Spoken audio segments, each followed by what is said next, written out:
Welcome to solving quadratic equations for Pre-Calculus Math 11, and today we're taking a look at interpreting the discriminant, which is section 3.5. From the homework for the last lesson, you should have noticed that there really is three different possible number of solutions when we solve a quadratic equation. So the number of roots depends on the expression that we take the square root of. So what we're taking the square root of in the quadratic equation is that b squared minus 4ac part. That b squared minus 4ac, everything that's underneath the root, is called the discriminant. So if we have a quadratic equation, ax squared plus bx plus c equals 0, we know that we have two real roots when you take the root of a positive number. Because what happens, let me just jot down the quadratic equation here. We have x equals negative b plus or minus b squared minus 4ac. Because it's plus or minus, what happens is if we take the square root of a positive number, then we end up with us adding and subtracting a little bit amount. So what has to happen is that the b squared minus 4ac piece has to be bigger than 0. If we want to end up with exactly one root or one answer, what has to happen is that we take the root of 0. So if b squared minus 4ac equals 0, what happens is the square root of 0 is 0, and we end up with negative b plus or minus 0 over 2a, which just only gives us one answer. And we get no real roots because we try to take the root of a negative number. So when we try and take the square root of a negative number, turns out that we can't do that, so that results in no roots. So sometimes it's useful to use this just to find out how many solutions we have. Maybe we don't care in particular what the solutions are, just how many there are.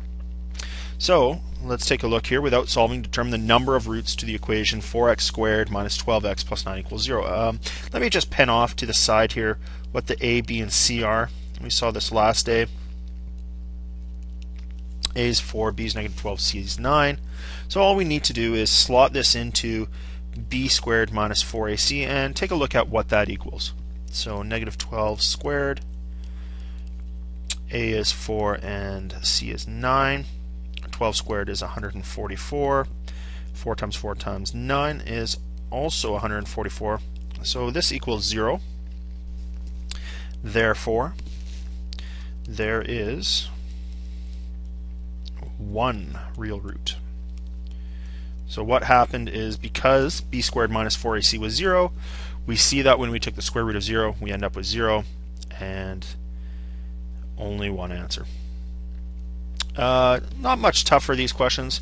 We can see a value for k for which a certain root, or sorry, a certain quadratic equation has potentially two roots, one root, or no roots. In this case, we're going for two roots.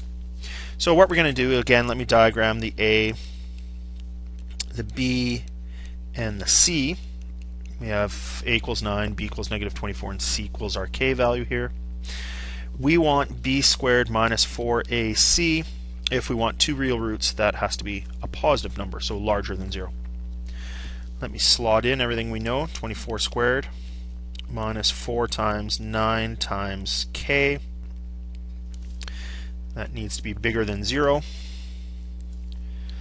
24 squared itself is 576 minus 36k, and that has to be bigger than 0.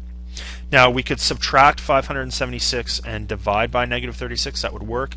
You need to remember that when you divide or multiply by a negative number, you need to flip the inequality sign. But here, let me just add 36 to the other side, 36k.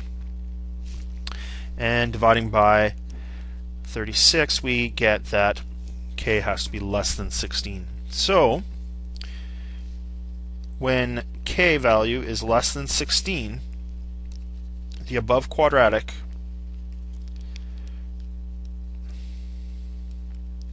has two real roots.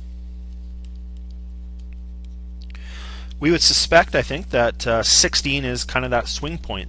16 is a value where if we are below 16 we have two real roots. I suspect if we equal 16 we would have one root, and if we are greater than 16 likely we would have no roots. This ends the notes for quadratic equations interpreting the discriminant.